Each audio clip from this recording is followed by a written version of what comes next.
The afternoon sun cut through the lace curtains of Dorothy Washington's kitchen, painting golden stripes across the white marble countertops. At 67, Mama Dot moved through her domain with the precision of a woman who'd spent 40 years managing supply chains. Every ingredient in its place, every step calculated, every outcome anticipated. "Move on up a little higher," crackled softly from the vintage radio perched on the windowsill. Mahalia Jackson's voice filled the kitchen like incense, holy and familiar. Mama Dot hummed along as her hands worked the pound cake batter, the rhythm as natural as breathing. The kitchen smelled like heaven and memory intertwined. Real vanilla extract, the good Madagascar kind, none of that imitation nonsense, mixed with the butter she'd left softening since dawn. 4 eggs, their yolks the deep orange of free-range chickens from Miss Claudette's backyard coop next door. Flour sifted 3 times because Mama Dot didn't believe in shortcuts. Not in baking, not in life. She wore Jerome's old apron, the blue one with Jerome's Kitchen Queen, embroidered in gold thread across the chest. Her late husband had given it to her 30 years ago, back when she'd just made junior manager at the hospital supply company. The fabric was worn soft now, spotted with decade-old stains that no amount of OxyClean could erase. She wouldn't replace it for the world. "Lord Jerome," she murmured to the empty kitchen, "if you could see what I'm about to deal with today." The apron still smelled faintly of his cologne when she pressed it close. Old Spice and coffee, and the particular warmth of a man who'd loved her fiercely for 43 years. 5 years gone, and some mornings she still reached for him across the bed. Outside, Savannah's September heat pressed against the windows. The old Victorian house on the corner of Forsyth Park stood like a fortress of memory. 3 stories of dove gray siding, wraparound porches, and the kind of architectural dignity that whispered old money. Except Mama Dot's money wasn't old. It was hard-earned, every dollar scraped together from night shifts and weekend courses and the bone-deep belief that she deserved more than what the world assumed a black woman from the West Side could achieve. The grandfather clock in the hallway struck 3. 4 hours until the party. Mama Dot slid the pound cake into the oven, 350 degrees, 55 minutes, no peeking, and straightened up, one hand pressed to the small of her back. Arthritis had been creeping into her joints lately, a reminder that time came for everyone, even women who refused to act their age. She moved to the dining room where she'd already set out her good china, the Lenox set with the platinum trim that she'd bought piece by piece over 10 years. 24 place settings arranged on the mahogany table that had belonged to Jerome's grandmother. White linen tablecloth, hand-embroidered by her own grandmother back in 1952. Centerpiece of fresh magnolias from the garden, their creamy petals just beginning to brown at the edges, smelling like the South itself. This was supposed to be a Sunday dinner. Traditional. Intimate. The way her people had been gathering for generations. Good food, good company, good conversation. She'd invited the church ladies, her old colleagues from the hospital, Ms. Claudette and her daughter, 30 people who'd known her when she was just Dorothy Jenkins, the cleaning lady's daughter with big dreams and bigger nerve. The menu was set, her famous fried chicken, buttermilk brined for 24 hours, collard greens with smoked turkey neck, mac and cheese with 3 types of cheese, none of that Velveeta foolishness, candied yams, cornbread, and green beans cooked down with bacon until they surrendered their souls. Real food, soul food, the kind that told stories. The front door banged open. "Mama, where you at?" Mama Dot's jaw tightened. She recognized that voice. Her daughter Vanessa's particular blend of impatience and entitlement. "In the dining room, baby," she called back, her voice carefully neutral. What came through the door wasn't her daughter. It was an invasion. Vanessa swept in first, all 5'9" of her wrapped in a neon pink pantsuit that probably cost more than Mama Dot's first car. Her hair, natural last month, was now bone straight, cascading down her back in a way that screamed 20-inch Brazilian bundles, $800. Behind her streamed an entourage. 3 young women with ring lights and cameras, 2 men hauling equipment cases, a skinny white boy with a clipboard, and someone who appeared to be professionally holding a Starbucks cup. Okay, so we're going to need to move all of this," Vanessa announced, waving her manicured hand, coffin-shaped nails, burgundy with gold tips, at the dining table. "The lighting's all wrong, and honestly, Mama, this whole antique vibe is giving very 2005? Mama Dot stood perfectly still. "Excuse me?" No shade, Vanessa laughed, the sound sharp and bright like breaking glass. But this is 2025, and my brand is all about elevated aesthetics. We need a backdrop that says aspirational black excellence, not my grandma's house. One of the camera people, a young black woman with purple locks, started removing the centerpiece. "Baby, what is all this?" Mama Dot asked quietly. This is content, Mama." Vanessa's eyes gleamed. "I told you I wanted to do something special for your birthday. Well, guess what? Glow Nova is doing a whole campaign around generational glow, and your party is going to be the launch event." Vanessa, wait, you're going to love this part. Vanessa pulled out her phone, swiping through images with the speed of someone who lived online. "So we're going to set up a photo wall right here, branded obviously, and then the dining room becomes a lounge setup. I've got 40 influencers coming." 40? Mama Dot's voice could have cut steel. "Well, 50 with plus ones, but who's counting?" Vanessa barely looked up from her phone. "They're all micro-influencers in the beauty and lifestyle space, super engaged audiences, and they're going to post all night. We're talking minimum 2 million impressions, Mama." "For free. Do you know how much that would cost in ads?" The clipboard kid chimed in. "Actually, based on current CPM rates." "Not now, Tyler." Vanessa silenced him with a look. Mama Dot watched as her carefully set table was dismantled. The Lenox china disappeared into bubble wrap. The embroidered tablecloth folded and removed. In its place, workers assembled a backdrop made of rose gold balloons spelling out Glow Nova times Mama Dot 67th. "What about the food?" Mama Dot asked. "I've got chicken marinating, greens on the stove." "Oh, Mama, no." Vanessa's face scrunched up like she'd tasted something sour. "We can't do heavy soul food for this crowd. I've got a caterer bringing sushi, charcuterie boards, and these amazing vegan cauliflower bites." "Vegan cauliflower bites." Mama Dot repeated the words slowly, tasting their absurdity. "Trust me, it's what people want. Plus it photographs better." From the kitchen, the timer dinged. Mama Dot's pound cake was done. She didn't move. "Mama, you okay?" For the first time, Vanessa actually looked at her mother. "You're not upset, are you? Because this is a good thing. My brand is blowing up, and I want to share that with you. Aren't you proud?" Mama Dot met her daughter's eyes, saw the little girl who used to help her frost cakes for church bake sales, saw the teenager who'd cried in this very dining room when she didn't get into Spelman, saw the woman who'd stood at Jerome's funeral, phone in hand, checking Instagram between hymns. "I need to get my cake," Mama Dot said quietly. She walked to the kitchen, pulled the golden brown perfection from the oven, set it on the cooling rack, stared at it until her vision blurred. Behind her, Vanessa's voice carried from the dining room. "And make sure you get my good side. That's my left, always my left." The pound cake sat cooling on the counter, filling the kitchen with the smell of Mama Dot's grandmother's legacy. 67 tiny candles waited in a box, one for each year. Mama Dot had spent last evening rolling each one between her fingers, praying over them, praying for wisdom, for patience, for the strength not to cuss out her only child at her own birthday party. She heard a crash from the dining room, followed by Vanessa's sharp, "Careful! That ring light costs more than your rent." Mama Dot closed her eyes, counted to 10, opened them. Her granddaughter Kenya had materialized in the kitchen doorway, 16 years old and drowning in a crop top that showed her entire midriff. The child was on her phone, naturally, fingers flying across the screen. "Hey, Grandma," Kenya mumbled without looking up. "Mom says you need to stay out of the dining room for like another hour. They're setting up." "Setting up in my own house," Mama Dot observed. "Yeah, well," Kenya shrugged, still typing. "It's lit, though. I already got like 2,000 views on my story just from posting the car ride over here." "That's nice, baby."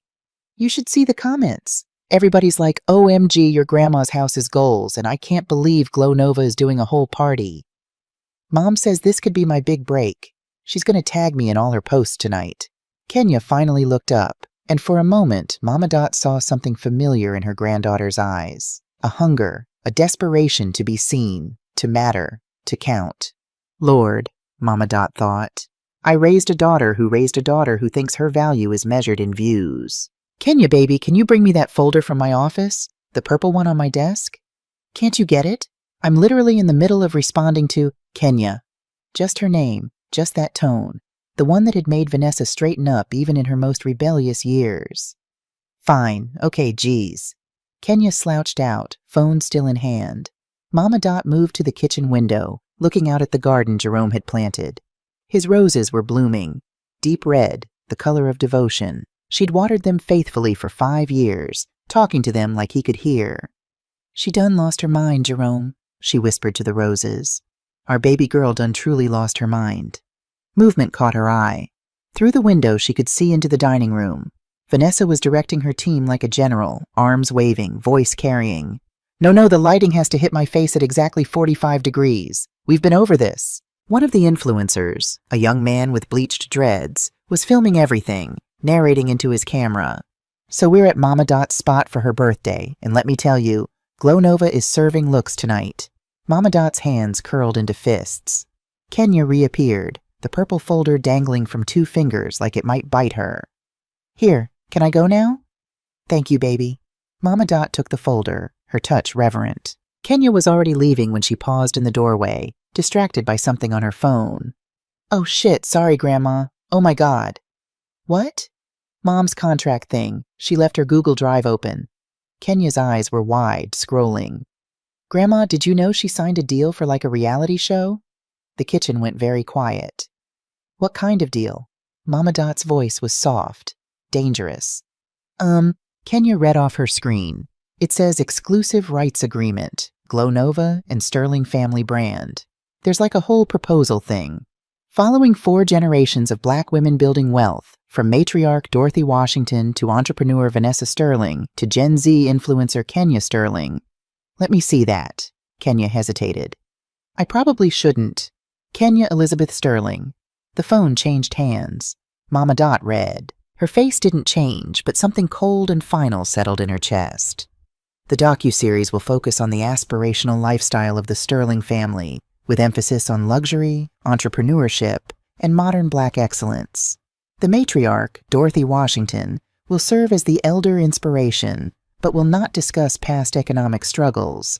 As focus groups indicate, audiences prefer already successful narratives. Episode 1. The Birthday Launch. Vanessa Sterling will host her mother's 67th birthday party, introducing her brand Glow Nova to the family's social circle. Compensation: $250,000 advance against future earnings, paid to Vanessa Sterling upon signing. All family members must sign NDA and exclusivity clause. Dorothy Washington's participation is required per family brand package. The date on the contract was 6 weeks ago. Mama Dot had never seen it, never been asked, never been told. "Grandma, you okay?" Kenya's voice sounded very far away. Mama Dot set the phone down carefully, precisely, on the counter. Her hands weren't shaking. They should have been, but they weren't. "Did your mama get $250,000 for this?" she asked. I don't know, I guess." Kenya looked genuinely scared now. "Grandma, I shouldn't have shown you. I didn't mean to." "Hush, baby. This ain't your fault." Mama Dot's voice was eerily calm. "Tell me something. This party tonight, all these people, all these cameras. Did you know it was being filmed for TV?" Kenya nodded miserably. "And your mama told y'all not to tell me." Another nod.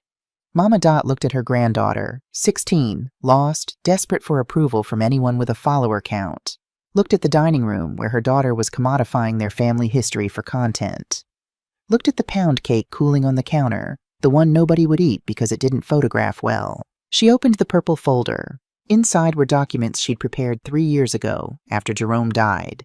After she'd realized that the daughter she'd raised had become someone she barely recognized. The legacy folder. The edges were worn from how many times she'd opened it late at night, wondering if she'd ever need to actually use it. Praying she wouldn't, knowing she might. "Kenya, baby, I need you to go back out there," Mama Dot said quietly. "I need you to be sweet to your mama, smile for the cameras, do whatever she asks. But Grandma, can you do that for me?" Kenya swallowed hard, nodded. "Good girl. Now go on." Alone in the kitchen, Mama Dot pulled out her phone, an iPhone 14 that Vanessa had bought her last Christmas, saying, "Mama, you can't still be using that old Galaxy." She opened her contacts, found the name she needed. Attorney Elise Montgomery. They'd been friends for 30 years. Met in a community college business course when they were both young mothers working full-time and dreaming bigger. Elise had gone to law school. Mama Dot had climbed the hospital supply chain ladder. Both had succeeded beyond their wildest imaginings. The phone rang twice. "Dorothy Washington, as I live and breathe." Elise's warm voice filled the line. "Don't tell me you're calling to cancel on me. I already bought you a present." "You still coming at 6? "Wouldn't miss it, honey. Reverend Pat and I are riding together." "Good." Mama Dot's voice was steady.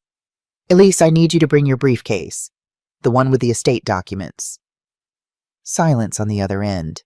Then, "Dot, what's happening?" "I'm activating the protocol." Dorothy, are you sure? Once we do this, I'm sure." Another pause. Elise had known her long enough to hear everything Mama Dot wasn't saying. "How bad?"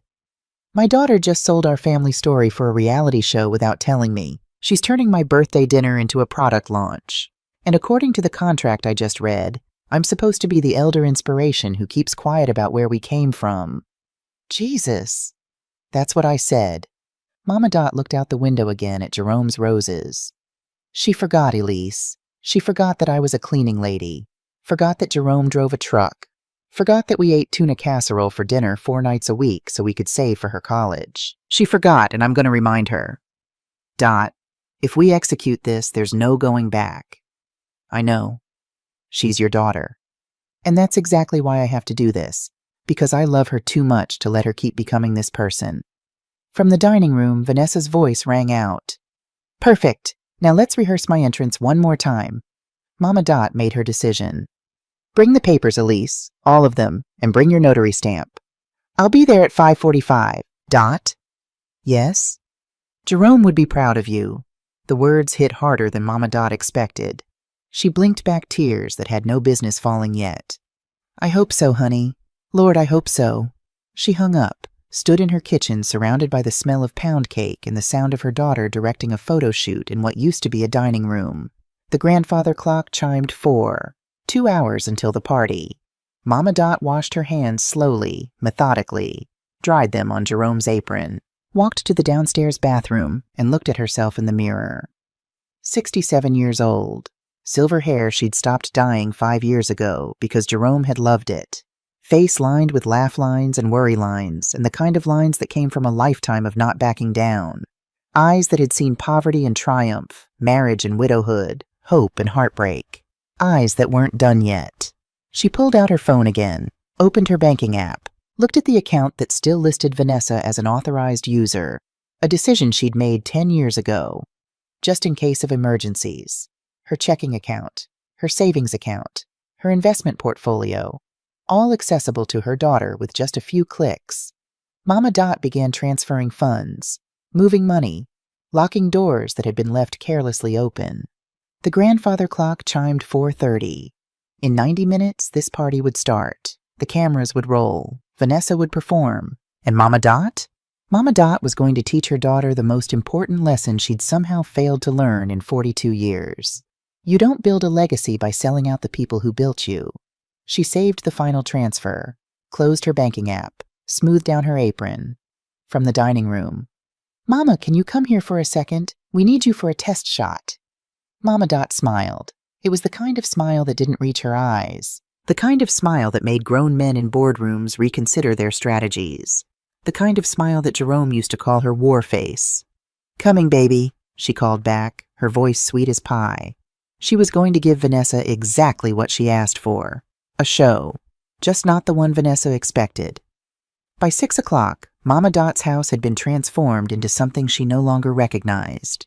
The dining room looked like a nightclub had collided with a makeup store. Rose gold balloons clustered in every corner, their metallic sheen catching the ring lights that blazed from professional tripods. A DJ, some kid who couldn't have been older than 25, was setting up equipment in the corner where Jerome's grandfather clock used to stand. They'd moved the clock. Moved it. That clock had been in that spot for 40 years. Mama Dot stood in the kitchen doorway, watching the invasion complete itself. "Yo, yo, yo! We're live in 5!" the DJ called out, testing his microphone. The bass from his speakers made the china cabinet rattle. Vanessa emerged from the powder room in a different outfit, the 4th one today. This dress was silver, skin-tight, with cutouts that showed strategic glimpses of her toned stomach. Her makeup artist trailed behind her, touching up highlighter that already made Vanessa's cheekbones look sharp enough to cut glass. "Mama!" Vanessa spotted her, face lighting up. "Oh my God, you're still in your house clothes. Tyler, where's the outfit I picked out for Mama?" Tyler with the clipboard scurried over with a garment bag. "Baby, I got my own dress," Mama Dot said evenly. "The burgundy one I showed you last week." "That old thing?" Vanessa wrinkled her nose. "Mama, no. I got you something from Eloquy. Very elegant, very age-appropriate." "Age-appropriate." Mama Dot repeated the words slowly. "You know what I mean. Classic. Sophisticated." Vanessa unzipped the garment bag, revealing a beige dress that looked like it belonged in a retirement home brochure. "See? Perfect for photos." From the front door, voices erupted. "Happy birthday, Sister Dorothy!" Reverend Patricia Holloway swept in like a force of nature, all 6 feet of her wrapped in a purple suit and crowned with a church hat that could have had its own zip code. Behind her came the church ladies, 12 strong, dressed in their Sunday best even though it was Saturday, carrying Tupperware containers that undoubtedly held real food. "Pat!" Mama Dot felt something loosen in her chest. Real people. Her people. They embraced, and Reverend Pat whispered in her ear, "Elise is parking. She's got everything." Mama Dot nodded almost imperceptibly. "Ladies, ladies!" Vanessa intercepted them, all smiles and air kisses. "Thank you so much for coming. If you could just set those dishes in the kitchen. We've got caterers handling food tonight. And then we've reserved seating for you right over there." She gestured vaguely toward the back corner near the kitchen door. The worst seats in the house. Ms. Claudette Rivers, 72 and not having any of it, raised one eyebrow. "Reserved seating? Child, I've been coming to this house for 40 years. I'll sit where I please." Of course, Vanessa laughed, but her smile was tight. "I just meant for the camera angles. Don't care about your cameras, baby." Ms. Claudette patted Vanessa's cheek with a grandmother's condescension. "Where's the birthday girl? Dorothy, come give me some sugar." Mama Dot hugged her neighbor, breathing in the familiar scent of Pond's cold cream and peppermints. Ms. Claudette had lived next door since before Vanessa was born, had brought over casseroles when Jerome died, had watered Mama Dot's roses when she was too grief-stricken to get out of bed. "You all right, Dot?" Ms. Claudette whispered. "This whole setup seems—" "I know," Mama Dot whispered back. "Just watch, and whatever happens, don't leave." Ms. Claudette's eyes sharpened. She knew that tone. "Lord have mercy. It's going to be one of those nights." The next hour was chaos orchestrated by Vanessa's clipboard and volume. The influencers arrived in waves, 50 of them, just like Vanessa promised, each one younger and more aggressively online than the last. They descended on the food table, sushi platters and vegan cauliflower bites just as threatened, like locusts, but they didn't eat much. Too busy filming themselves pretending to eat. "Okay, so we're at this iconic event," one girl narrated into her phone, "and the energy is literally immaculate. Mama Dot's actual guests, her church family, her former coworkers, her real friends, clustered in the kitchen and the back corners. Separate. Segregated in her own house. She watched it all from the staircase landing, invisible. Nobody looked for the birthday girl. They were too busy looking at themselves and their phone cameras. Attorney Elise Montgomery appeared at her elbow, briefcase in hand. She was elegant in a navy pantsuit, her silver locks swept up in an intricate style. "I've got the documents," Elise murmured. "Dot, last chance. Are you absolutely sure?" Mama Dot looked down at the party. At Vanessa holding court in the center, laughing too loud, gesturing too big, performing for an audience that was only half present. The other half of their attention stayed glued to their screens. Kenya was in the corner, desperately trying to get the perfect selfie with the backdrop, adjusting her angle over and over. Deacon, her 12-year-old grandson, sat on the couch playing games on his phone, ignoring everything. And Brandon, Vanessa's husband, was already drunk, swaying by the makeshift bar, loudly telling anyone who'd listen about his almost career in the NBA. "I'm sure," Mama Dot said. They went to her office, the one room Vanessa's decorator hadn't violated. The door locked with a solid click. Mama Dot's office was small but powerful. Jerome's portrait hung above the desk, him at 50, smiling that smile that had made her fall in love with him at 19. The bookshelves held her MBA textbooks, supply chain management manuals, and financial planning guides she'd studied by flashlight after Vanessa went to bed. Elise laid out the documents on the desk. Let's start with the easy one, she said, pulling out a form. Credit card authorizations. Sign here and I'll file it electronically tonight. By midnight, all supplementary cards will be deactivated. Mama Dot signed. Her signature was steady. Next, the trust documents. You established the Jerome and Dorothy Washington Educational Trust in 2022, correct? 3 months after Jerome passed. The trust owns this house, per the life estate deed. You have the right to occupy it until your death, at which point it transfers to the HBCU Scholarship Fund. But, Elise paused, making sure Mama Dot was listening. Per Clause 7B, you also have the right to evict any occupants who violate the terms of residence, which are respect for the primary resident, that's you, and adherence to family values as outlined in the trust mission statement. Elise looked up. Dot, you wrote that mission statement yourself. This trust honors families built on sacrifice, respect, and intergenerational support. Mama Dot remembered. She'd written it at this very desk, crying, because Jerome had made her promise to protect their legacy from being squandered. Vanessa's been living here for 6 months, Mama Dot said, since her business started needing a better address for investor meetings. Has she paid rent? I didn't ask for any. She's my daughter. Did she sign a lease? No, Elise nodded. Then legally she's a guest, and guests can be asked to leave. How fast? I can have eviction notices drawn up by Monday. Georgia law requires 30 days, but... Elise pulled out another document. There's an emergency clause for properties held in charitable trust.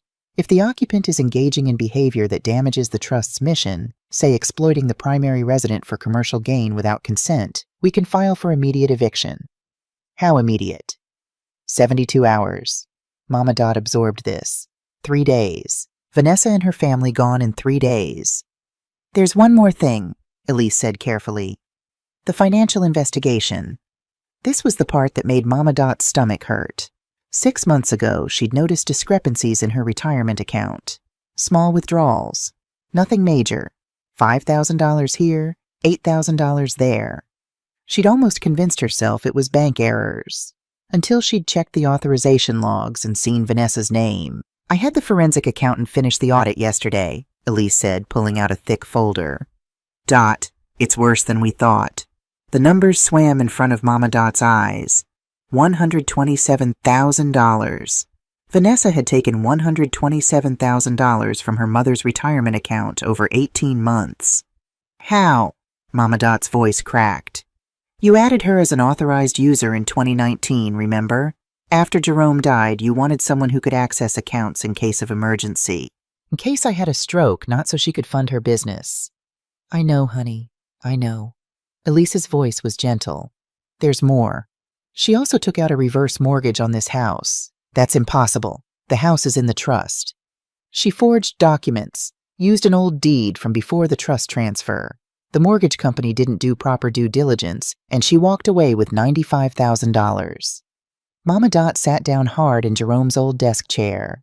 $22,200 total. Her daughter had stolen $222,000 from her. That's a felony, Elise said quietly. Elder financial exploitation. In Georgia, it carries 5 to 20 years in prison. I'm not sending my daughter to jail. I'm not saying you should, but you need to know that if you wanted to press charges, you'd have every legal right. Downstairs, the bass from the DJ's speakers thumped through the floorboards. Someone squealed. Laughter echoed. Mama Dot looked at Jerome's portrait, remembered their last conversation in the hospital. Promise me, Dot, if she forgets who she is, you remind her, even if it hurts, especially if it hurts. That's love. Draw up the eviction papers, Mama Dot said. File them Monday morning. And the criminal complaint? Not yet, but prepare it, in case she tries to fight back dirty. Elise nodded, making notes. Anything else? Mama Dot pulled out her phone, opened her banking app one more time. There was one account left, the one that paid for Vanessa's car lease, Kenya's private school, the family's health insurance, even Brandon's golf club membership. All of it on auto pay. All of it coming out of Mama Dot's accounts. She canceled every single recurring payment. That's everything, Mama Dot said. Execute the plan. Dot. Elise reached across the desk, took her friend's hand. You know she's going to be devastated. She should have thought about that before she decided to sell our story without asking. She might not forgive you. Then she'll understand exactly how I feel right now. They sat in silence for a moment. 30 years of friendship, and Elise knew better than to try to talk her out of it. All right, Elise finally said, packing up the documents. I'll file everything electronically tonight. By the time she wakes up tomorrow, the cards will be dead, the autopay canceled, and the eviction notice will be in the system. Thank you. Don't thank me yet. You're about to blow up your family, Dot. No, Mama Dot corrected. Vanessa already did that. I'm just cleaning up the mess. A knock on the door made them both jump. Mama? Vanessa's voice irritated. What are you doing in there? We're about to cut the cake. Coming, baby, Mama Dot called back. She stood, smoothed down her burgundy dress, the one she'd worn despite Vanessa's protests. Checked her reflection in the window. She looked like herself. Finally. Showtime, Elise murmured. They descended the stairs together. The party was in full swing, though swing implied more joy than what Mama Dot witnessed. It looked more like a performance where everyone had forgotten they were supposed to be celebrating an actual person. The DJ cut the music. Yo, yo, yo! Can I get everyone's attention, please? It's time for the birthday girl. Vanessa materialized next to Mama Dot, linking their arms together with a grip that was more possessive than affectionate. Smile, Mama. Camera's on you. Indeed, all 4 professional cameras swung toward them, plus 50 iPhones. They walked to the center of the room where Mama Dot's pound cake had been replaced by a 4-tier monstrosity covered in fondant and edible gold leaf. On top, a sugar sculpture of the Glow Nova logo. Happy birthday! Everyone shouted, but it felt performative, rehearsed. Vanessa took the microphone from the DJ. She was in her element now, glowing under the lights. First of all, I just want to say thank you all for coming tonight. This is such a special moment for me. I mean for us. I mean for my mama. Laughter from the crowd. 67 years ago, Dorothy Washington came into this world, and she has been an icon ever since. Mama Dot stood beside her daughter, smiling politely. She could see Ms. Claudette in the back, arms folded, face skeptical. Reverend Pat watching with concern. My mother taught me everything about excellence, Vanessa continued, warming to her subject. She taught me that black women don't ask for permission. We take what's ours. She taught me that success is the best revenge, and she taught me that when you've got it, you flaunt it.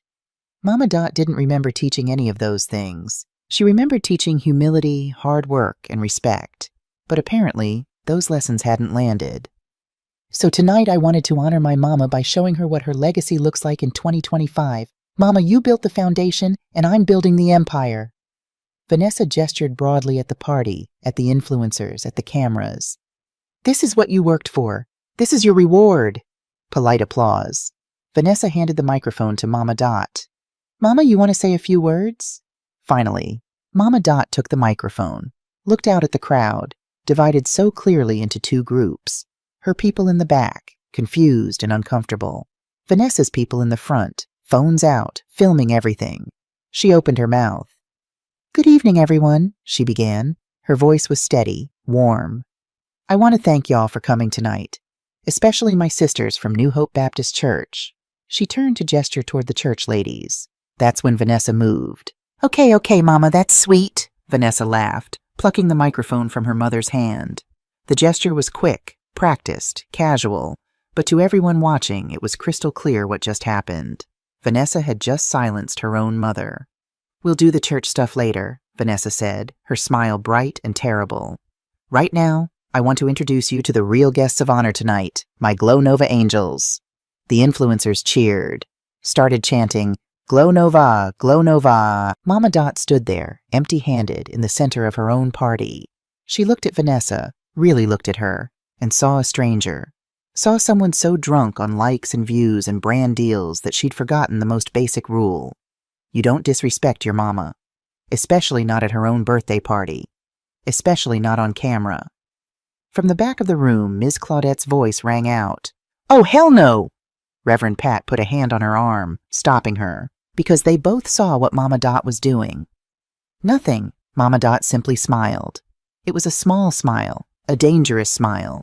The kind of smile a woman wears when she's already 3 moves ahead in a chess game her opponent doesn't even know they're playing. She caught Elise's eye across the room, Elise nodded, understanding perfectly. Then came Brandon. Vanessa's husband stumbled forward, drink sloshing in his glass, emboldened by liquor and stupidity. "Yeah," he shouted. "Yeah, Mama Dot, just sit there and look pretty. This ain't your show no more. This is the young people's time. You had yours." The room went silent. Even the influencers stopped filming, because everyone, every single person in that room, knew that Brandon Sterling had just crossed a line that couldn't be uncrossed. Mama Dot looked at him, at her son-in-law, who'd been living rent-free in her house, eating her food, driving a car she helped pay for, smoothed her burgundy dress, and without a word, she set down the empty champagne glass someone had pressed into her hand earlier, smoothed her burgundy dress, and without a single word, walked out of the party. Behind her, she heard Vanessa's nervous laugh. She's probably tired, y'all. Old people need their rest, you know?" Old people. Mama Dot climbed the stairs to her bedroom, locked the door, sat on the bed she'd shared with Jerome for 43 years, pulled out her phone, opened her email, and sent one message to Elise Montgomery. "Execute everything, now." Then she went to her window and looked down at the garden, at Jerome's roses blooming in the moonlight. "Baby," she whispered to his memory, "I'm about to teach our daughter what you tried to tell her. This is gonna hurt, but it's the only way she's gonna learn." Downstairs, the party continued. The DJ started the music again. Vanessa was back in performance mode, laughing too loud, dancing too hard, trying to pretend nothing had happened. But Mama Dot knew better. Everything had happened, and by tomorrow morning, Vanessa Washington Sterling's whole world was going to come crashing down.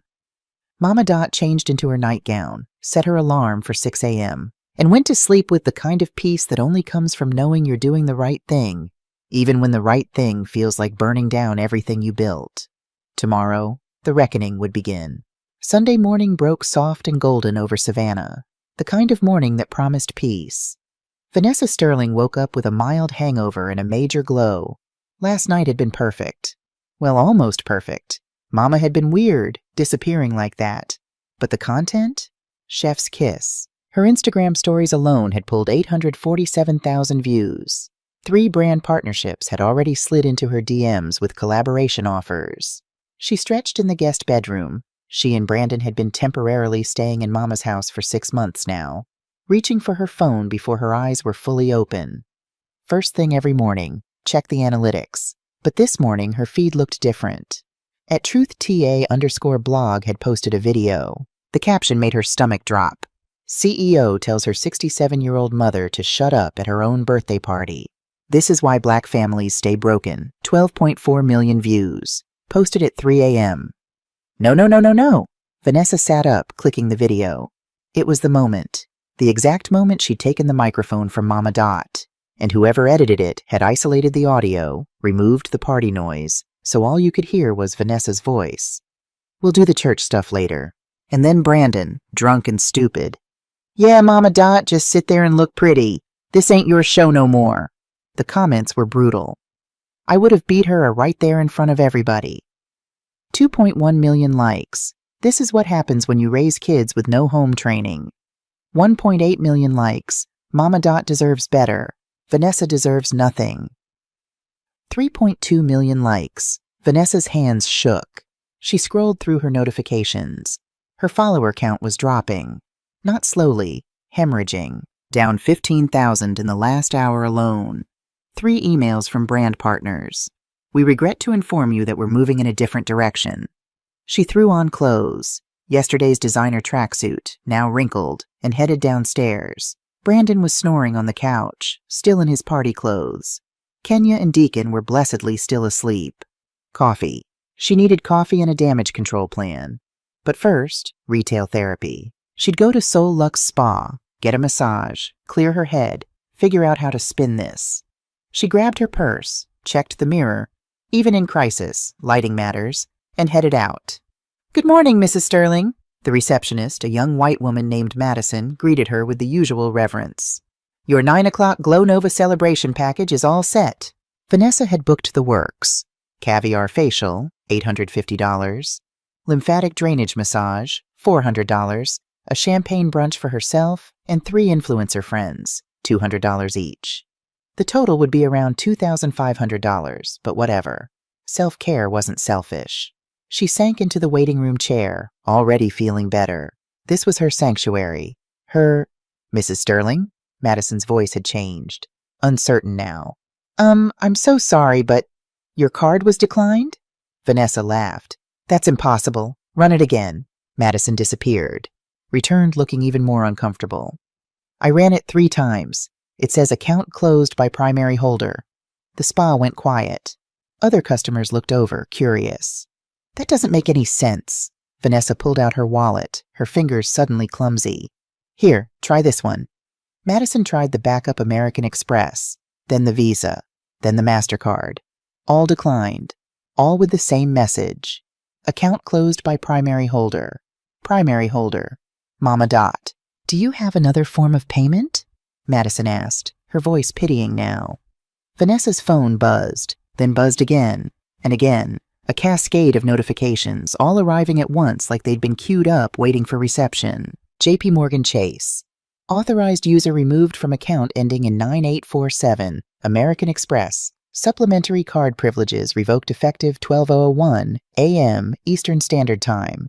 Wells Fargo. Overdraft protection canceled. Primary account holder request. Tesla lease services. Payment default detected. Vehicle immobilization pending. There were 47 emails, all sent between midnight and 1 a.m., all from companies informing her that Dorothy Washington had removed her access, canceled her privileges, revoked her authorizations. Mrs. Sterling, are you okay? Madison looked genuinely concerned now. Vanessa stood up so fast her chair tipped over. I have to go. She ran to the parking lot, fumbling for her car keys. Pressed the button to unlock her Tesla Model Y, the white one with the custom wheels, $78,000, paid for by... Oh, God. The car didn't respond. She pressed again. Nothing. Pulled out her phone, opened the Tesla app. A message filled the screen. Vehicle access suspended due to lease payment default. Account in arrears. $4,847. Contact lessor, Dorothy Washington Trust, for reinstatement. Dorothy Washington Trust. Vanessa started laughing. It came out wrong. Too high. Too sharp. A woman loading groceries into her Lexus gave her a concerned look. She pulled out her phone with shaking hands and called Mama. It rang once, twice, 3 times. Voicemail. Mama, what the hell is going on? You need to call me back right now. My cards aren't working, my car is locked, and I know you did this. This isn't funny, Mama. I have a business to run. Call me back. She tried again. Straight to voicemail this time. Then she called the house line. It rang and rang. Nobody picked up. Her phone buzzed again. This time it was Kenya, her daughter. Mom, Kenya was crying. Mom, my Instagram ads account got suspended. They said payment failed. And my Sephora order got canceled. What's happening? I don't know, baby. And Dad's freaking out because his golf club membership got revoked. Vanessa heard Brandon yelling in the background. That old bitch. I knew she was crazy. I told you not to mess with her. That old bitch. Her mama. Vanessa stood in the Solux Spa parking lot, locked out of her car, cut off from her money, watching her life implode via email notifications, and felt something she hadn't felt in years. Fear. Vanessa woke to darkness. Complete darkness. The digital clock was dead. The phone charger wasn't working. The AC had stopped humming. Brandon, she shook her husband awake. Brandon, the power's out. He groaned, rolling over. Call the electric company. Vanessa grabbed her phone, 12% battery left, and dialed Georgia Power. The automated system was maddeningly cheerful. For questions about your account, press 1. To report an outage, press 2. She pressed 1. Please enter your account number. She didn't know the account number. She'd never paid the bill. Mama had. After 10 minutes of navigating menus, she finally reached a human. Georgia Power, this is Darnell. How can I help you? My power's been cut off. This is an emergency. I'm sorry to hear that, ma'am. Can I get your account number? I don't have it. The address is 1247 Forsyth Park Boulevard. Typing sounds. Okay, I see that account. It shows... Oh, the account was closed by the account holder on Saturday night. Final bill was paid. Service disconnection was requested. That's impossible. I live here. Ma'am, the account holder was Dorothy Washington. She's listed as the property owner and... That's my mother! Okay, well, you'll need to set up a new account in your name. We can get someone out there within 5 to 7 business days to... 5 to 7 days? It's 94 degrees outside. I understand, ma'am, but that's our current availability. Would you like to schedule an appointment? Vanessa hung up, tried to call Mama again, straight to voicemail. By noon, the house was sweltering. Savannah in September was no joke. The heat pressed down like a living thing, thick and wet. Kenya was crying in her room, phone dead, unable to charge it. Deacon had already walked to the public library to use their Wi-Fi and AC. At 3 p.m., the water stopped. Brandon discovered this while trying to flush the toilet. Vanessa! Vanessa! They stared at the toilet like it was a bomb. What do you do when there's no water? Brandon asked. Neither of them knew. Vanessa had an investor meeting downtown, a meeting that could save Glow Nova, a meeting she absolutely could not miss. She'd called an Uber, on what little credit she had left on her personal card. The driver pulled up and she climbed in. Hey, aren't you that Glow Nova lady? He asked, looking at her in the rearview mirror. Yes. She tried to smile. Yo, that video of you at your mama's party? That went crazy viral. I know. Man, my mama would have knocked me into next week if I pulled something like that.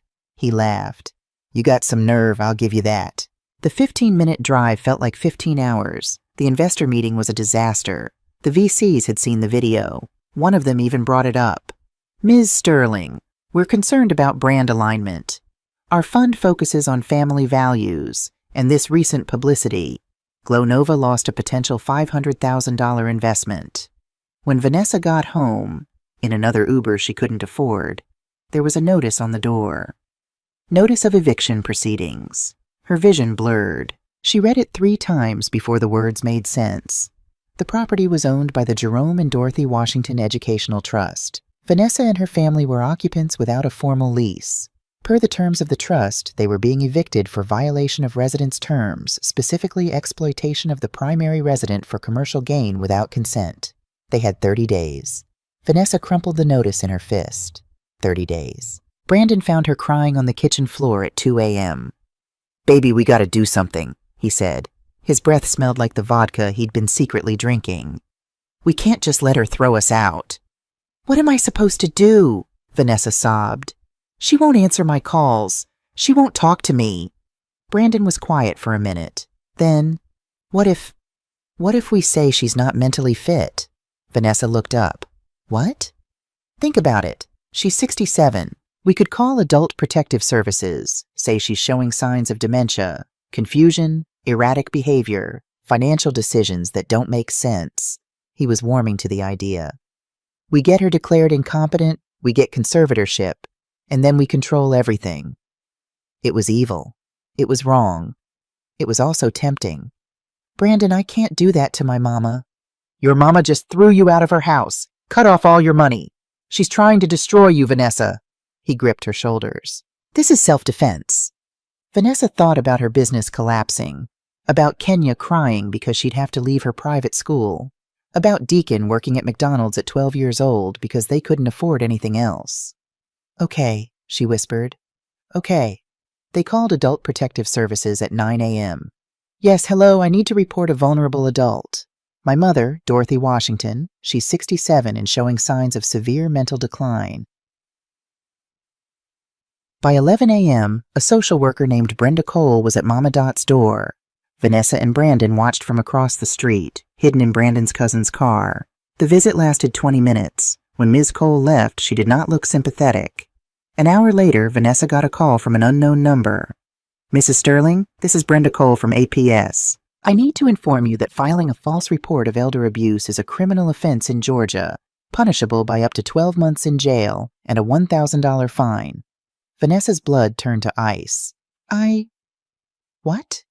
Your mother presented medical documentation from Emory University Hospital, dated 2 days ago. Comprehensive cognitive testing, MMSE score, 30 out of 30.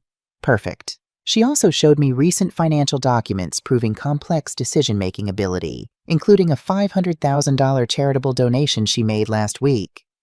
But she also showed me a video recording of you and your husband discussing this plan. Apparently, she installed security cameras after the birthday party, for her protection. Oh God. Oh God. Oh God. Oh God. Mrs. Sterling, I'm going to give you a warning this time. But if you contact APS again with false claims, I will refer your case to the district attorney. Do you understand? Yes, Vanessa whispered. Your mother also asked me to tell you something. She said, tell my daughter that when you dig a hole for someone else, make sure it's not your own grave. The line went dead. Vanessa looked at Brandon. She knew. She knew we were going to do this before we even did it. How is that possible? Because, Vanessa said, realization dawning cold and terrible, Mama's been playing chess while we've been playing checkers. She's been 3 steps ahead this whole time. By the end of week 2, Vanessa's business was circling the drain. Her warehouse had locked her out for non-payment of rent, $8,000 overdue. Her Chinese manufacturer was holding 10,000 units of product hostage until she paid the invoice, $47,000. Her 3 employees had quit after 2 missed paychecks. She'd been so busy trying to save Glow Nova that she hadn't noticed what was happening with Brandon, until the men showed up. They came on a Tuesday afternoon, 2 of them, large, professional, the kind of men who collected debts for a living. We're looking for Brandon Sterling, the first one said pleasantly. He's not here, Vanessa lied. Tell him Tony says hello, and tell him he's got 72 hours to come up with $65,000, or we start taking assets. Nice house, by the way. Would be a shame if something happened to it. They left. When Brandon got home, from where Vanessa no longer knew, she was waiting. Who the fuck is Tony? Brandon's face went gray. Baby, I can explain. $65,000? It all came out. The sports betting, the poker games, the sure thing bets that weren't sure at all. He'd been gambling for 2 years, convinced he was about to hit it big. He'd already pawned Vanessa's wedding ring, had taken out a title loan on his truck, had even forged Mama Dot's signature to buy a vintage car, $40,000, that he'd immediately sold for half that to cover previous losses. You've been stealing from my mother too? Vanessa couldn't breathe. I was going to pay her back. I just needed one good win. She looked at her husband, really looked at him, and saw a stranger. Saw a man-child who'd been riding her coattails, spending her money, well, Mama's money, and gambling away their future. Get out, she said quietly. Baby, get out! Brandon left, took a duffel bag and disappeared. Later that night, Vanessa heard crying from Deacon's room. She found her 12-year-old son sitting on the floor, counting change. Baby, what are you doing? Trying to figure out if I have enough for the science textbook. The school says if I don't get it by Friday, I'll fail the class. He had $17.34 in coins. The textbook cost $89. Vanessa sat down next to her son on the floor of a house that wasn't hers anymore, in a life that was falling apart, and finally understood what Mama Dot had been trying to teach her. You can't build an empire on someone else's foundation and expect it to stand when that foundation gets taken away. Knock, knock, knock. Vanessa woke up in a cold sweat. She knew that knock. Official. Final. She pulled on a robe and went downstairs. Officer Tyrell Johnson stood on the porch in full uniform. Behind him were 2 more officers. Next to him was a woman in a sharp navy pantsuit, Attorney Elise Montgomery. Mrs. Sterling, Officer Johnson said formally, I have a court order for immediate eviction from this property. Immediate? The notice said 30 days. Elise stepped forward. The trust filed an emergency motion based on new evidence. The judge granted immediate eviction yesterday. What evidence? Financial exploitation of an elderly person. Fraud. Forgery. Elise's voice was clinical. Your mother has documentation that you've been stealing from her accounts for 18 months. That's elder financial abuse, Mrs. Sterling. A felony in Georgia. The world tilted. You have 2 hours to gather personal belongings, Officer Johnson continued. Only what you can carry. No furniture, no electronics that were purchased with Mrs. Washington's funds. Essentially clothing and personal items only. Where's my mama? Vanessa's voice cracked. Where is she? As if summoned, Mama Dot appeared on the second-floor balcony. She was dressed in a stunning Ankara print dress, yellow and gold, the colors of African royalty. Her silver hair was styled elegantly. She wore the pearl necklace Jerome had given her on their 20th anniversary. She looked down at her daughter like a queen surveying a disgraced subject. Mama, Vanessa whispered. Mama, please. Mrs. Sterling, Elise said, I'm required to inform you that criminal charges are being considered. The evidence shows you withdrew $127,000 from your mother's retirement accounts without authorization. You also forged documents to obtain a $95,000 reverse mortgage on this property. $222,000. The number hung in the air like a guillotine blade. Under Georgia law, Elise continued, elder financial exploitation carries a sentence of 5 to 20 years in state prison. Your mother has the option to press charges. Kenya emerged from upstairs, crying. Deacon behind her, face blank with shock. Grandma? Kenya called up to the balcony. Grandma, please don't make us leave. We're sorry. Mom's sorry. Right, Mom? Vanessa couldn't speak, couldn't move. Mama Dot finally spoke, her voice carrying clear and strong. Vanessa, you wanted to be a CEO. You wanted independence. You wanted to build an empire. She paused. Well, baby, CEOs handle their own business. Independent people pay their own bills. And empires? They're built on solid ground, not stolen money. I was going to pay you back, Vanessa sobbed. The business was supposed to, Mama Dot's voice hardened. But it didn't, because you built a house on sand and sand can't hold nothing. You're really going to let them put me on the street? Your own daughter? Your grandkids? I'm going to let you learn what I had to learn at 22, how to stand on your own 2 feet. Mama Dot gripped the balcony railing. You think I'm being cruel, but baby, the cruelest thing I ever did was make life too easy for you. I let you forget where you came from. I let you think success was about designer bags and Instagram likes instead of integrity and hard work. She turned to go back inside, then stopped. Officer Johnson will make sure you leave safely. You've got 2 hours. And she disappeared into the house. They ended up in Brandon's cousin's basement. $400 a month, split between 4 of them. Brandon had crawled back after 3 days. The basement was damp, cramped, and smelled like mildew. Kenya had to share a room with Deacon. There was 1 bathroom for 6 people. No AC. Vanessa got 2 jobs. 5 a.m. to 1 p.m., packing cosmetics at a distribution warehouse. $15 per hour. Standing on concrete floors until her feet screamed. 2 p.m. to 10 p.m. Customer service calls for a telecommunications company. $14 per hour. Getting yelled at by angry customers who couldn't pay their bills. A irony that wasn't lost on her. At night, she took free financial literacy courses at the public library. She learned about budgeting, about debt-to-income ratios, about the difference between assets and liabilities. She learned all the things Mama Dot had tried to teach her, that she'd been too arrogant to listen to. Kenya changed too. The private school was gone. She was at Savannah High now, a public school where nobody cared about her follower count. Her first day, a girl named Jasmine had shared lunch with her when Kenya didn't have money for the cafeteria. You're that girl from the video, right? Jasmine had asked. Kenya had braced for mockery. Yeah, I saw that. My abuela said your grandma is a real one. Said she did what needed doing. Jasmine had handed over half her sandwich.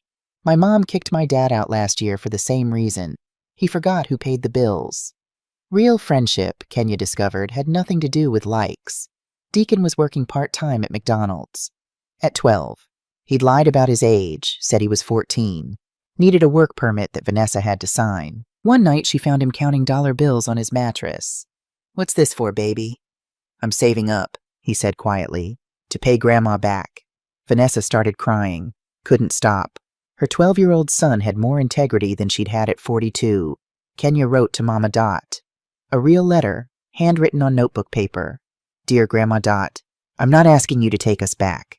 I'm writing to say I'm sorry. I used to think you were old-fashioned. I thought Sunday dinners were boring. I thought your stories about the old days were irrelevant.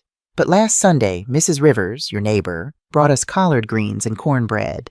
She said, your grandma taught me this recipe 30 years ago, when I was a broke single mother. She gave me food, gave me hope, gave me a job reference. I cried, Grandma, because I realized you weren't just feeding us. You were teaching us to feed others. Mom's working 2 jobs now. She comes home exhausted, but she makes us dinner every night. She's learning to budget. She's learning to struggle. And I think she's learning to be the woman you tried to raise her to be. I want to learn too. Not for Instagram. For real. Can I come to church this Sunday? I want to hear your stories, the ones I was too stupid to listen to before. I love you, Grandma. Kenya Mama. Dot received the letter on a Thursday. She read it 3 times, cried twice. She didn't respond immediately. Instead, she sent a package to Kenya, her grandmother's handwritten cookbook, the Jerome's Kitchen Queen apron, a note. Recipes are earned, not given. Come to church this Sunday. We'll talk. Vanessa, Kenya, and Deacon showed up at New Hope Baptist at 10 a.m. sharp.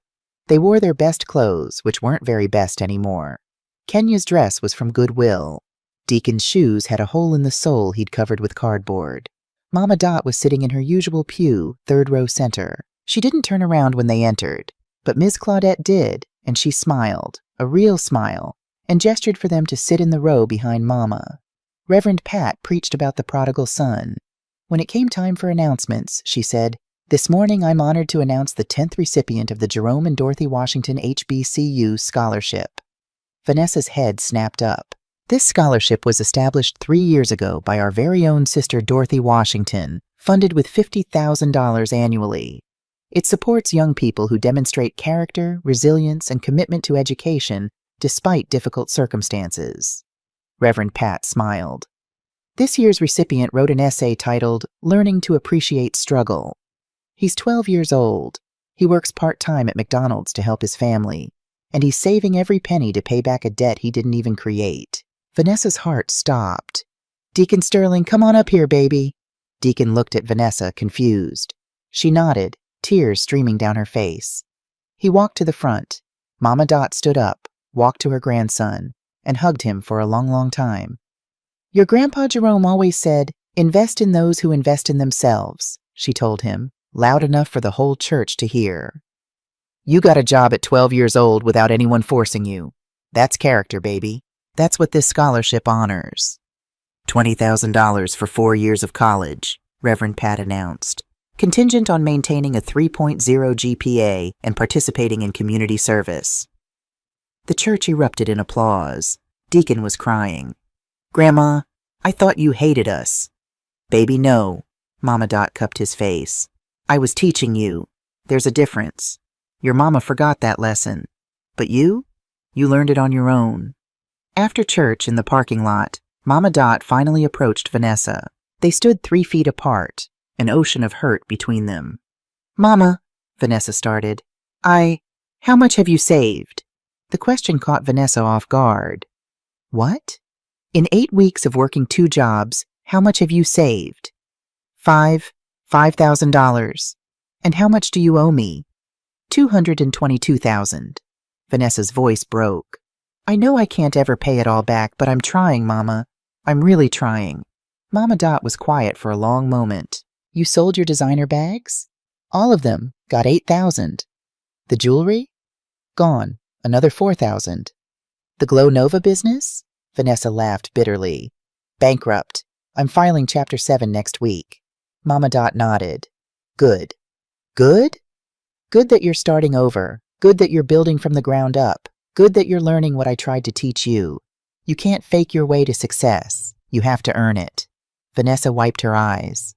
"I'm so sorry, Mama." "For the party, for the microphone, for stealing from you, for forgetting who you are, who I'm supposed to be." "I know, baby." "Can you forgive me?" Mama Dot considered this. "Eventually, but not today. Today you keep working, keep saving, keep showing me you understand." She turned to leave, then stopped. "Vanessa, I'm going to Paris next week, for 2 weeks. When I get back, you come to Sunday dinner. Bring your own collard greens. If they're good, we'll talk about what happens next." It wasn't full forgiveness, but it was a door, opened just a crack. Mama Dot had never been to Paris. Jerome had always wanted to take her, but life got in the way. Vanessa's college tuition, the business expenses, the mortgage. There was always something more important than a vacation. But now, at 67, sitting in first class on Air France Flight 682, Mama Dot was finally going. She wore a silk suit in emerald green. Her passport, brand new, sat in her Louis Vuitton bag from 1985, the one she'd bought when she made manager for the first time. The flight attendant brought champagne, real champagne, not the cheap stuff from Vanessa's party. Mama Dot raised her glass to the empty seat next to her. "This one's for you, Jerome," she whispered. She visited the Pantheon, where Josephine Baker was interred, the first black woman honored in France's National Mausoleum. Mama Dot stood before the crypt, head bowed. "Thank you," she whispered, "for showing us we could be more than what they expected." She left flowers, red roses from Jerome's garden that she'd carefully preserved and carried across the ocean. By the Seine River, she sat at a cafe and wrote in her journal, "Jerome, it's been 67 years, baby. 67 years of building, fighting, surviving, and teaching. I was so angry at Vanessa, so heartbroken, because I saw myself in her, that hunger to prove something, to matter, to be seen. But I forgot to teach her the difference between ambition and arrogance, between confidence and entitlement. You told me before you left, don't let them erase you, Dot. Not our daughter, not society, not even time. So I didn't. I burned down everything she built on false ground. And now I'm watching the first green shoots grow. Kenya called me yesterday. She cooked collard greens for her school's cultural day. She said they tasted like home. Deacon wants to study engineering, said he wants to build affordable housing for elders. Like Grandma taught me, build foundations. Vanessa's still struggling, but struggle is the crucible. That's where real strength gets forged. I'm not the villain in this story, Jerome. I'm the gardener. I pulled the weeds so the roses could bloom. I miss you every day, but I'm not done yet. Not even close. Your Dot." Her phone rang. Elise. "Dot, Vanessa just paid back another $5,000. She's up to $10,000 total. That's progress. She wants to meet when you get back. Says she has something to show you. Tell her I'll be home in a week, and tell her to bring collard greens." Mama Dot hung up and ordered another coffee. Real French coffee, bitter and strong and perfect, just like life. 3 months later, Thanksgiving. The dining room table was set the old way. Lenox china, hand-embroidered tablecloth, magnolia centerpiece, 24 place settings. Mama Dot sat at the head of the table, surveying her kingdom. To her right, Vanessa, looking thinner but stronger, wearing a simple dress instead of designer labels. To her left, Kenya and Deacon, both in church clothes. Brandon was absent. He and Vanessa were legally separated. He was in rehab for gambling addiction. Maybe he'd come back different. Maybe not. Around the table, Reverend Pat, Ms. Claudette, Elise, Officer Tyrell and his family, the church ladies, Vanessa's former co-workers from the warehouse who'd become real friends, and the food. Fried chicken, made by Vanessa, finally using Mama Dot's recipe. Collard greens, also Vanessa, not perfect but honest.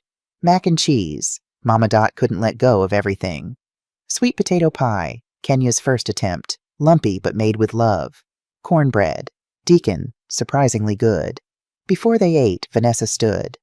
"Mama, I wanted to say something." Mama Dot nodded. "These last 3 months were the hardest of my life. I lost my business, lost my husband, lost my pride." Vanessa's voice shook. "But I found something more important. I found my purpose." She pulled out a folder. "I'm starting a new business. Not beauty, financial literacy. Teaching young black women what you tried to teach me. How to build wealth, not just income. How to budget, how to invest, how to protect themselves from making the mistakes I made." She opened the folder to show a logo. Dorothy's Daughters Financial Literacy Program. "I'm calling it Dorothy's Daughters, because even when you kicked me out, you were still teaching me. And now I want to teach others." Mama Dot's eyes filled with tears. "It's nonprofit," Vanessa continued. "I'm not taking a salary for the first year. I'm working at the warehouse still, saving money. But I've got 3 churches interested in hosting workshops, and," she smiled, "Kenya's going to run the social media. Real stories, real financial journeys, no filters." Kenya stood up. "Grandma, I know I was all about influencing before, but now I want to influence people to make better choices. Show them that struggle isn't shameful. It's how you grow." Deacon raised his hand like he was in class. "And I'm going to create a budgeting app for kids, so they learn young." Mama Dot looked at her family. Broken, rebuilding, real. "Baby," she said to Vanessa, "that's the first time you've used my name for something that matters." They hugged, really hugged. for the first time in months. "I'm still paying you back," Vanessa whispered. "Every dollar." "I know you will, but take your time. Focus on building something real first." Reverend Pat called for Grace. They held hands around the table, all 24 of them, and Mama Dot prayed, "Lord, thank you for this food. Thank you for this family. Thank you for second chances and hard lessons and the kind of love that's strong enough to break before it bends. Thank you for teaching me that sometimes the greatest gift you can give someone is letting them fall so they can learn to stand. Amen." Amen. After dinner, Mama Dot found Vanessa in the kitchen, washing dishes. "You know we have a dishwasher, right?" Mama Dot asked. "I know, but this feels right. Doing it by hand." Vanessa scrubbed a plate. "Mama, can I ask you something?" "Always." When did you know you had to do what you did?" Mama Dot was quiet for a moment. "When you took that microphone out of my hand, not because it hurt my feelings, though it did, but because I saw you'd forgotten the most basic thing, respect. And if you couldn't respect me, you weren't going to respect yourself, or your kids, or your legacy. I get it now." "Do you?" "Yeah." Vanessa rinsed the plate. "Love isn't soft. Love is steel wrapped in silk. You loved me enough to let me hit bottom, so I could climb back up the right way." Mama Dot smiled. "Your daddy used to say that. Steel wrapped in silk. I miss him." "Me too, baby. Every day." They washed dishes in comfortable silence. Outside, Kenya was teaching Ms. Claudette how to use Instagram. Deacon was showing Officer Tyrell his app prototype. Reverend Pat was telling stories that made everyone laugh.